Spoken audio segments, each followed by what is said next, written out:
गुरुजी, वैसे आप पूरे विश्व भर में भ्रमण करते रहे हैं, लाखों करोड़ों लोगों का आपने मार्गदर्शन किया है, अपने आशीर्वाद से उनके जीवन में नई ऊर्जा और नई रोशनी भी आप लेकर के आए हैं।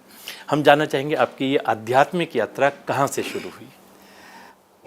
बाबू, सबसे पहले तो जो भी हमारे साधना चैनल के जो श्रोता हैं और जो दर्शक हैं, मैं उन सब के अंदर बैठे हुए परमात्मा को प्रणाम करता हूँ और आपको भी साधुवाद देता हूँ और आप सबको भी बधाई देता हूँ इस कारण कि आप लकी हैं कि you are in safe hand. ऐसे चैनल के साथ जुड़े हैं जो सत्य को दिखाता है, who knows the way, who goes the right way and who shows the right way. तो आप उसके साथ जुड़े हैं, तो बधाई हो सबको और धन्यवाद। यह मेरे गुरु ने मुझे बताया, यह चीज़ है जो मैं आपको बताने जा रहा हूँ। 2 महीना का मैं था तो किसी ने मुझे मंदिर में रख दिया था। मेरे मुंह नाक से खून आ रहा था। डॉक्टरों ने मना कर दिया, नहीं बचेगा, कोई उपाय नहीं है, कोमा जैसी स्थिति रही।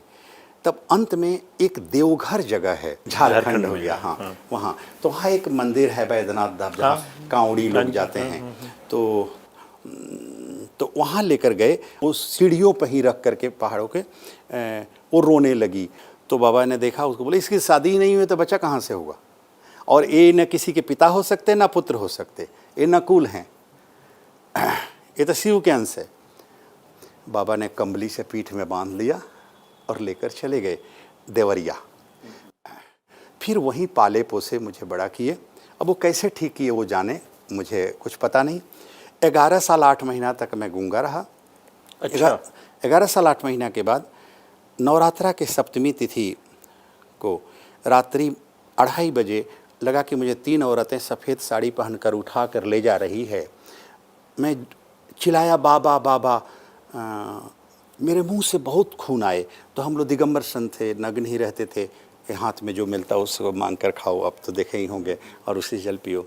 तो पूरा खून धरती में निकला, लेकिन मेरी आवाज़ आ गई। आवाज़ आ गई, मेरी आँख खुली तो देखे बाबा वहीं खड़े थे, आशीर्वाद दे रहे थे। हाँ, वो तो ईश्वरीय महापुरुष रहे।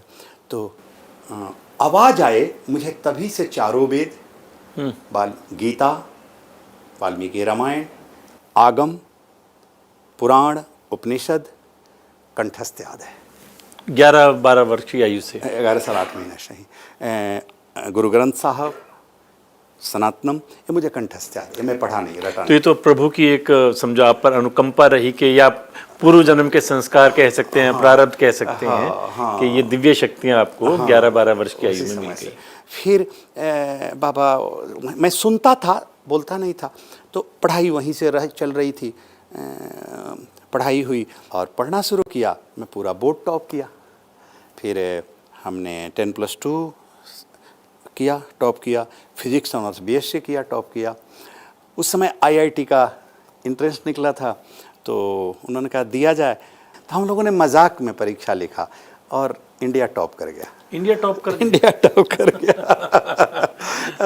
हमारा सिलेक्शन हो गया। आश्रम में रहते थे, तो वहीं से हमने बीटेक किया और IIT पूरा किया। तो हमने कहा बाबा आपकी क्या आज्ञा है? तो बोले कि तुम जाओ संस्कृत से करो, आचार्य करो। तो हम लोग BHU गए। तो BHU गए तो वहाँ से हमने आचार्य किया। मैं परीक्षा देता रहा और वहीं से PhD किया। मैं वहीं से रिसर्च किया। उस समय 3 ज्योतिष हुआ करते थे, मैंने 4 और ज्योतिष का रिसर्च किया, 7 ज्योतिष का, व्याकरण में, संस्कृत में, वेद में रिसर्च किया। 1968 में मैंने PhD किया। 1968 के बाद 1972 तक पूरा देश का भ्रमण किया। 1972 से 1984 तक मैं सिद्धियों में ही रहा। पूरे सिद्धि में, अंजल भी मैंने ग्रहण नहीं किया, पूरे सिद्धि में रहे। तो उसमें अष्टसिद्धि को पूरा किया, नवनिधि को पूरा किया। तो मुझे भी तब उसमें लग गए, 12-13 साल लग गए। 84 के बाद फिर मैं ऑल इंडिया वर्ल्ड पार्लियामेंट में गया और वहाँ जा कर के मेरा वहाँ स्पीच हुआ था और उन्होंने कहा कि आप दूसरे विवेकानंद हो भारत के यशक। तब ये उन्होंने मुझे ड्रेस पहनाई थी, अवार्ड दिया था। हाँ, तो मैं उस समय से वो पहनने लगा। नहीं तो पहले तो नग्न रहते थे। जब कॉलेज में आए थे तो उन्होंने कहा कि बच्चों का ये यहाँ बच्ची बच्चियाँ पढ़ते हैं तो आप प्लीज़ कपड़े पहने, तो गुरु साज्ञा लेकर सफ़ेद वस्त्र धारण किया था। तो कर सकते हैं आप चाहें तो।